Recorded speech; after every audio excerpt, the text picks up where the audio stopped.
I just wanted to, yeah, if the last presentation in this morning's session is from Russell Kelz. I guess this will be a command performance from yesterday. For those of you who are not familiar, he's the program director in NSF's Division of Earth Sciences. He's responsible for the EAR instrumentation facilities and community facility support, including synchrotron-based analytical capabilities advancing Earth and environmental sciences research and training. So, Russ, there you are. Okay, great. Well, thanks for inviting me, and I apologize to those folks who were here yesterday and probably don't need to hear this again, but Tom Duffy asked that maybe because the audience might be a little different today, that I talk about this solicitation a bit again today. So I think many folks are aware, certainly the folks most interested are keenly aware, I'm sure, that just last week a new solicitation was released for support of synchrotron-based analytical capabilities for Earth and environmental sciences research. And that solicitation immediately seeks proposal or proposals to develop, manage, operate, and support user access to synchrotron-based analytical capabilities. The submission deadline is March 4th of next year, so about 8 months. And I hope the community will be pleased, I certainly am, that the funding opportunity has a ceiling of up to $35 million of support over 5 years, with a maximum of $7 million per year. We anticipate one award, and I'll talk a little bit more about that in a couple slides. And the eligibility can be academic institutions in the US, nonprofit, non-degree organizations, or consortium, either legally incorporated or informal. Sorry, I have a little bit of problems with my throat today. Okay, so primary goals are to centralize the top level management of the beamlines. That's both the capital and human infrastructure. And so we're looking for a single lead organization proposal. And to allow for broad science community access to new capabilities that are planned as part of the DOE next generation synchrotron sources that Mark just talked about. And there are others planned, as I understand it. So we want to provide an opportunity for enhanced support to try to take advantage of those in the future. Also an opportunity to develop and support new beamlines at any US synchrotron light source, in fact. And we're also hoping that the science questions that will be made possible with these capabilities will address the recommendations in a recent National Academy report that people have probably heard about, called the Earth and Time report. I think it's important that we're going to stress that we want to encourage inclusion and engagement of underrepresented individuals and communities, and that those be integrated with the facility activities. It should be considerate of the needs to support what is now termed BAJEDE. I don't even know how you pronounce it, BAJEDE, belonging, accessibility, justice, equity, diversity, and inclusion.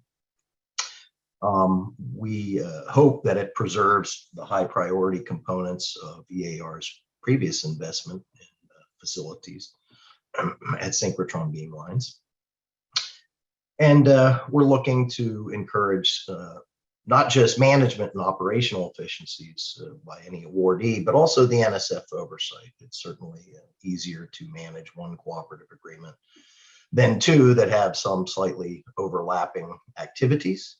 And of course, periodically, we do need to comply with National Science Board policy that requires periodic competition of NSF facility management. I'm not going to go through all of these, but I will point out that NSF's foremost intention is to make sure that NSF Earth Science funded researchers and students are served. But this is indeed a partnership. We well recognize that we're riding on a much larger investment by DOE, and it's been a very fruitful relationship, and we want to continue that. I also want to stress that data services are a component that we'd be looking to see if there are any new opportunities that a facility might provide to the user community. And also scientific community advisory input is a very important aspect. And I think that's touched on this next slide. I won't again go over all of the points of this. Some of it is, I hope, obvious. But as far as advisory community input to either the governance or however it's organized, I think we all hope that it will be appropriate, diverse, and you can read that as both from a scientific expertise perspective as well as other parameters. Lastly, I think I want to stress that in the instrumentation facilities program that I co-manage, we are starting to institute some more standardized reporting requirements, and those would be applied to any cooperative agreement awarded as a result of this solicitation. One of the main things is to make sure that facilities track project support, not just the individuals and what they're doing, but where they get their support, specific provenance of support wherever possible, certainly with NSF, down to the division and program level of where that research support is coming from. And we will just track that. Okay, timeline. Obviously, the solicitation hit the streets last week, so we hit our mark. This was prepared some time ago. So pretty happy that it came out just before this workshop. Proposals due first quarter of 2022. And this review process is probably going to take an entire year. That's been my experience when you have something of this potential award magnitude that requires internally at NSF something called Director's Review Board review. So it's a higher standard of review process and involves representatives of the highest levels of NSF that basically make sure that you've done due diligence in the review process and addressed all of the issues that they may raise. So because this is going to take a year, the current awards for Jesse cars and Compress will expire, but it is our intent to provide bridge funding on those current cooperative agreements. So nobody's going to lose a job. We should have continuity of operations, and we in that period, then we'll have the review and hopefully an award recommendation, and that award would start roughly a year from when the proposals are due. All right, if you will, a summary or some highlight points just to emphasize a single lead organization management. And of course, multiple organizations can be involved via subawards as collaborators. I would anticipate that. This is an opportunity, as we said multiple times, for support of new beamline capabilities at any synchrotron light source in the United States.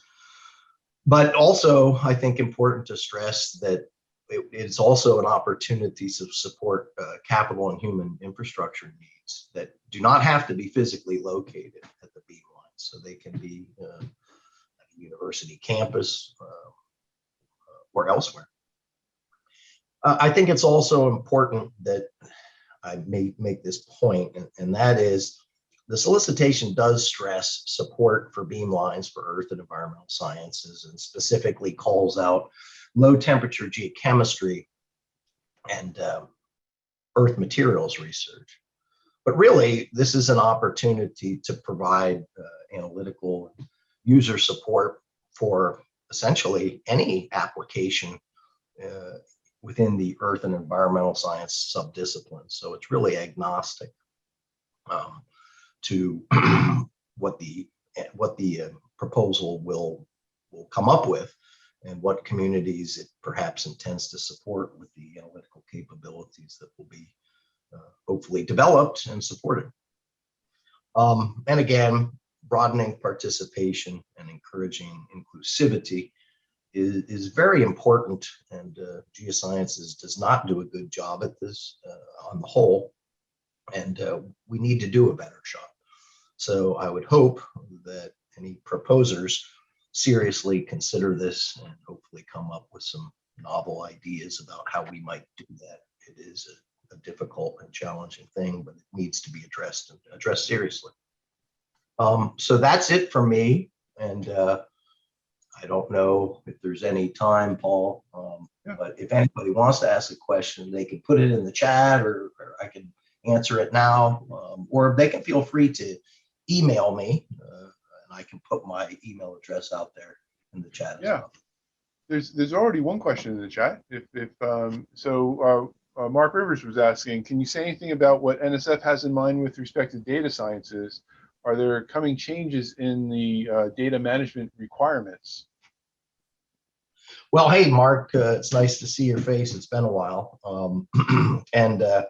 Yeah, this is a bit complicated. We do have a new program director in the geoinformatics program in the division, and Raleigh Martin is his name. And he is exploring perhaps updating some of the data policies at NSF. I'm not going to speak to that directly.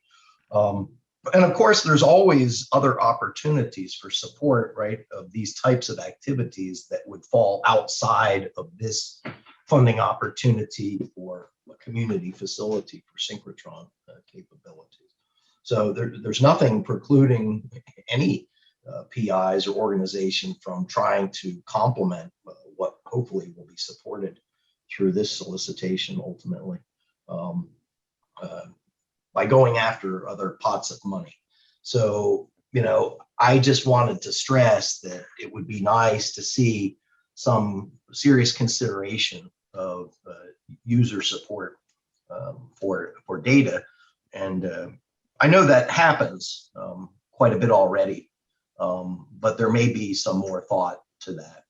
And, Mark, I would encourage you to speak ultimately to Raleigh Martin, who's as I said, a new program director in the division, and he may have more to say on that. Thanks. Okay, great. I don't see any other questions at the moment. So, well, thank you very much, Russ. I think it's really important that we all understand the call, because it's important, capability for this whole community. So we appreciate you taking some time out for us. And my pleasure. Interesting talks. I'll stay on and listen. Thank you.